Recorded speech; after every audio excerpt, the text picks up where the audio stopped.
Alors, Jean-Yves Fréchette, vous le connaissez sans doute, c'est un enseignant engagé, un passionné des mots et je dirais de toute forme d'écriture. C'est le directeur de l'Institut de littérature comparée, c'est le responsable du concours de littérature. Alors, c'est lui qui va animer la séance de remise des prix. Mais je voulais aussi vous signaler que tout à l'heure, quand nous nous déplacerons au Centre de développement professionnel, Jean-Yves va procéder au pré-lancement d'un livre et il va nous, pour ceux qui le désireront, il va nous dédicacer son livre, son ouvrage, qui s'intitule « Ne sors pas effrayé par le pollen dans l'œil des filles ». Alors, Jean-Yves, c'est à toi. Merci, bonjour. C'est absolument extraordinaire. On va être obligé d'aller très, très vite. J'avais, imaginez-vous, 50 minutes pour faire ce que je dois faire en 5 minutes. C'est bien parce que Twitter, c'est court. Twitter, ça peut aussi être rapide, là. Hein? Vous savez, 140 caractères, c'est pas pour rien. C'est pas une espèce de caprice d'un quelconque programmeur. C'est que c'est la plus petite unité qui peut circuler sur nos réseaux avec la plus grande efficacité. Alors,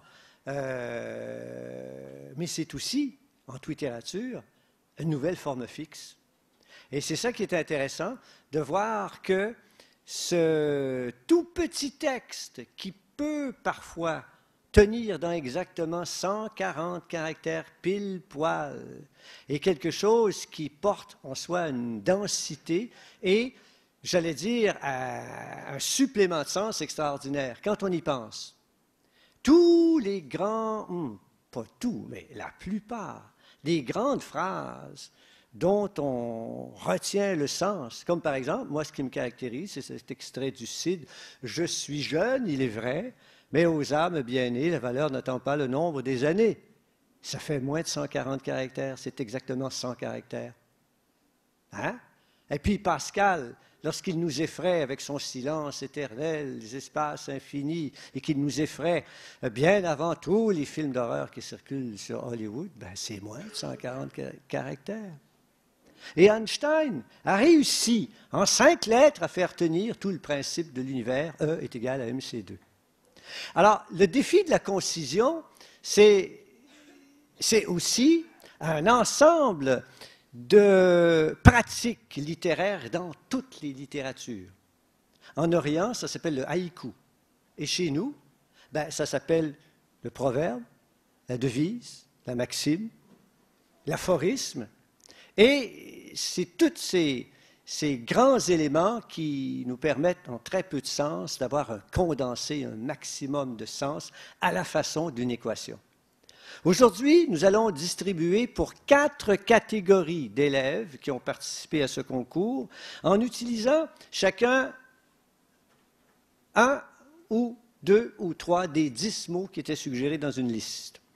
Et on va distribuer des Oris, non pas des Félix ni des Oscars, mais des Oris. Pourquoi Oris? Parce que Oris était le pseudonyme Twitter de Monique Lepailleur qui nous a quittés l'an dernier, mais qui a été sans doute une des personnes dont la théorie du tweet était la plus juste, la plus nuancée, la plus percutante, la plus engageante. Et c'est elle qui, à travers son blog Eclectico, a réussi à fédérer tous les passionnés des formes brèves.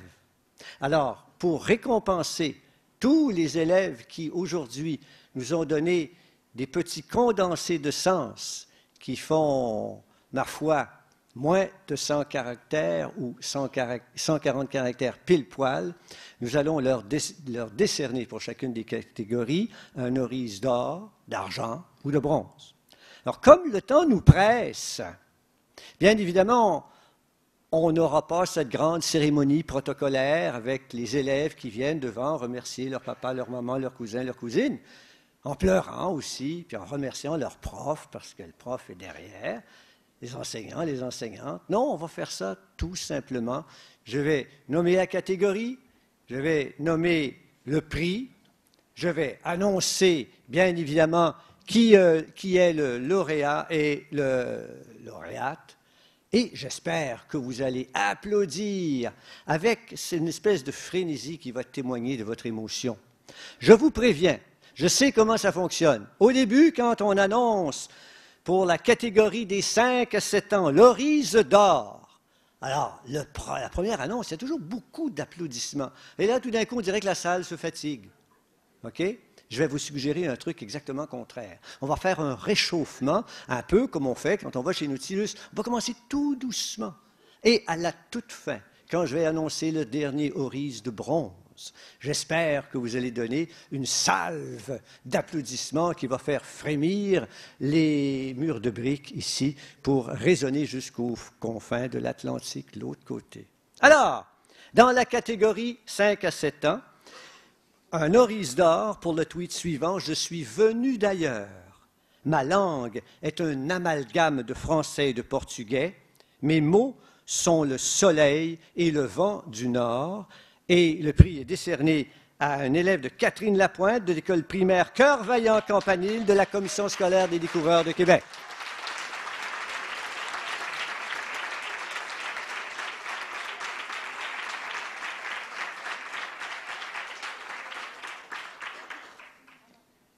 Dans la catégorie 5-7 ans, l'Auris d'argent pour le tweet. Je contemple l'amalgame entre le bleu du ciel magnifique et le turquoise de la mer. C'est la couleur des yeux de ma mère.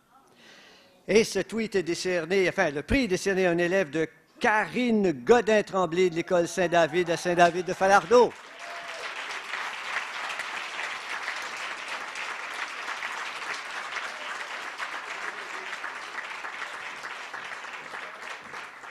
Et comme ce concours s'inscrit dans le mois de la francophonie et que le thème était venu d'ailleurs, on ne sera pas surpris de voir dans certains tweets apparaître ici un mélange de cultures. L'Auris de bronze dans la catégorie 5-7 ans pour le tweet. Ma maman vient de la Chine. Elle a apporté un petit bout de zénitude dans sa valise. Le prix est décerné à un élève de Catherine Lapointe de l'école primaire Cœur Vaillant Campanile, Commission scolaire des découvreurs à Québec.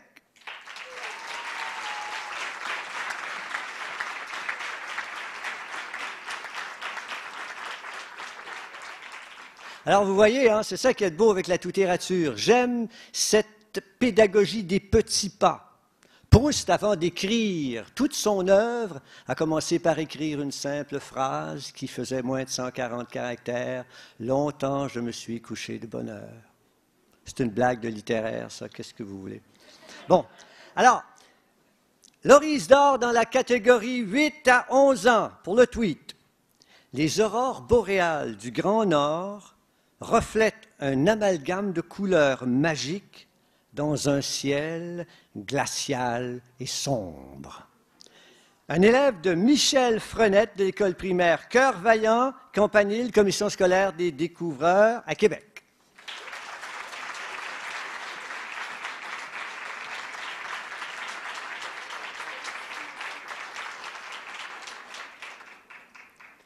Mais comme on en a soupé de la froidure, déménageons-nous en Afrique. L'Auris d'argent pour le tweet. Gris-gris d'Afrique, presque magique, au reflet soleil, tu m'enchantes avec tes couleurs, avec toi, je n'ai plus peur. Un élève de Marie-Ève René, Collège Saint-Bernard de Drummondville.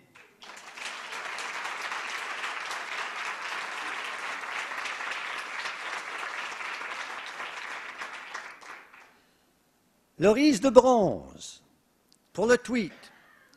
Gris-gris de la poésie, porte-bonheur de mon cœur, mon petit chéri venu d'ailleurs. Pour un élève de Marie-Ève René, Collège Saint-Bernard de Drummondville.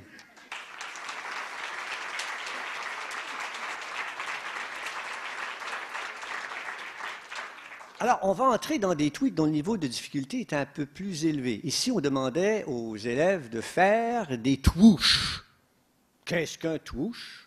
Un twoosh, c'est un tweet parfait, du moins formellement, qui comprend exactement 140 caractères pile poil. Vous allez dire, quelle est cette espèce de fantaisie? Ben, c'est un prolongement de tout le questionnement formel que font les poètes. Vous savez, prenez 140 et divisez-le par 10, on obtient quoi? 14. Combien y a-t-il de vers dans un sonnet? 14. Quand on trouve que le temps est un peu long, on dit quoi? 14 jours, 3 semaines, et non pas 15 jours, 3 semaines. Bon, oui. On veille de quoi? De midi à... etc. Donc 14, bien entendu, et 140 caractères, prolongeant, j'allais dire, la réflexion formelle, un touche est un tweet, parfait, et c'est ça qu'on va lire maintenant. Pour Loris d'or, dans la catégorie 12 à 14 ans, pour le tweet, venir d'ailleurs, cherchons le bonheur, plein d'espoir, comme une lumière dans le noir, amalgame de sentiments vécus intensément. Pour un élève de Audrey Giguère de l'école secondaire de Rochebelle à Québec.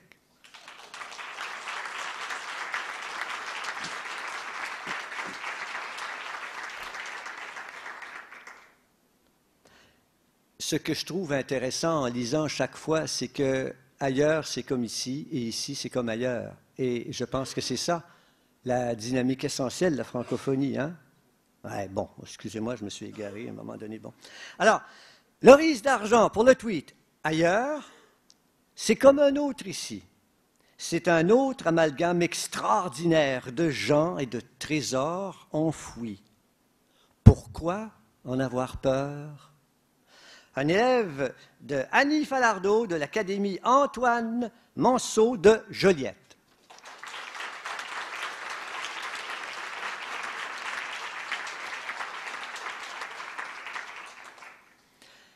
Un oris de bronze pour le tweet. J'avançais dans la nuit, mon amulette contre mon cœur. Je ne quittais jamais mon gris-gris. Le vent sifflait comme l'oiseau triste. Composé par un élève d'Isabelle Deschênes de l'Institut secondaire Kérana de Trois-Rivières.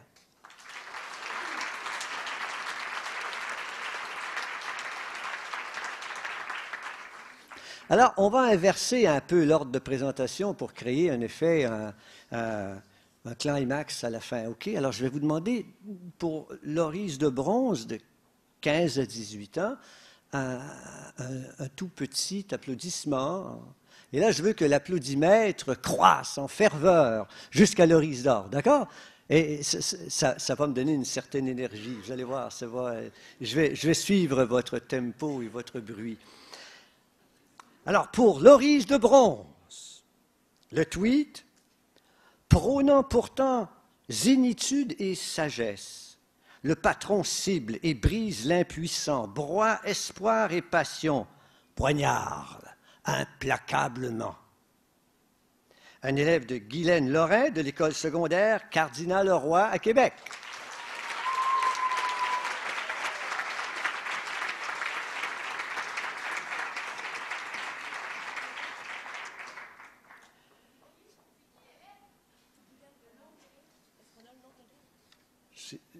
Non, c'est imparfait le numérique, hein, c'est pas...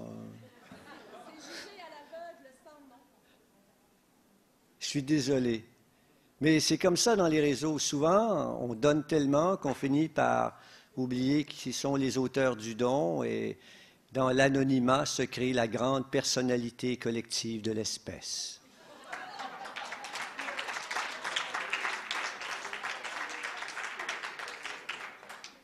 Et maintenant, j'ai le plaisir de vous lire le tweet qui se mérite Loris d'argent. Entre jour et nuit, une dame au style kitsch s'extirpe de l'oiseau métallique en état de zénitude, découvrant un univers inconnu.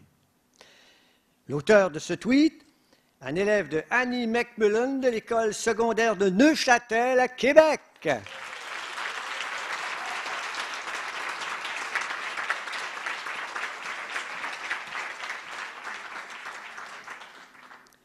Et enfin, Loris d'or, celui que vous attendiez impatiemment depuis le début de cette présentation, dans sa zénitude, son petit gris-gris entre les doigts, le djinn ferme les paupières et anéantit les plus sombres désirs de l'homme. Un élève de Guylaine Lorrain de l'école secondaire Cardinal-Leroy de Québec.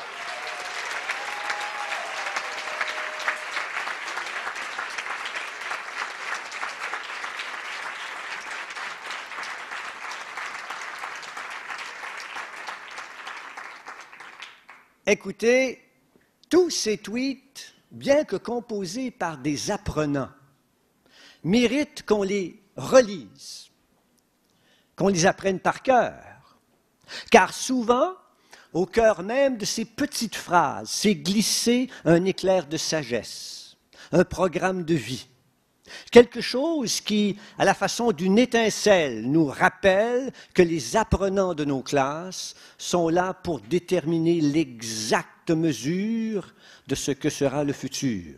Ben ça, là, futur, mesure, temps. Et qu'ils comptent sur nous pour les aider à nous devancer. Et c'est ça, enseigner. C'est croire que nous pouvons croître collectivement avec l'aide des plus jeunes. Merci beaucoup et à l'an prochain.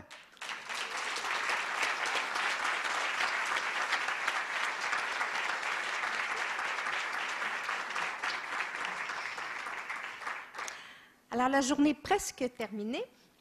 Alors maintenant, nous nous déplaçons au centre de formation professionnelle, 5 minutes à pied. Si vous êtes en auto, vous pouvez déplacer votre auto, il n'y a pas de frais de stationnement. Alors, ce qui nous attend, un cocktail, des musiciens, la vitrine de l'innovation, ce seront 14 kiosques où des élèves et des enseignants vont nous présenter des projets pour lesquels le numérique a été une valeur ajoutée. N'oubliez pas, M. Fréchette sera là aussi pour la dédicace de son livre. Alors, je vous invite à vous, étant donné le retard, à vous déplacer rapidement. Pressez-vous lentement. Alors, parce que le souper est prévu pour 18 h. Alors, à tout à l'heure.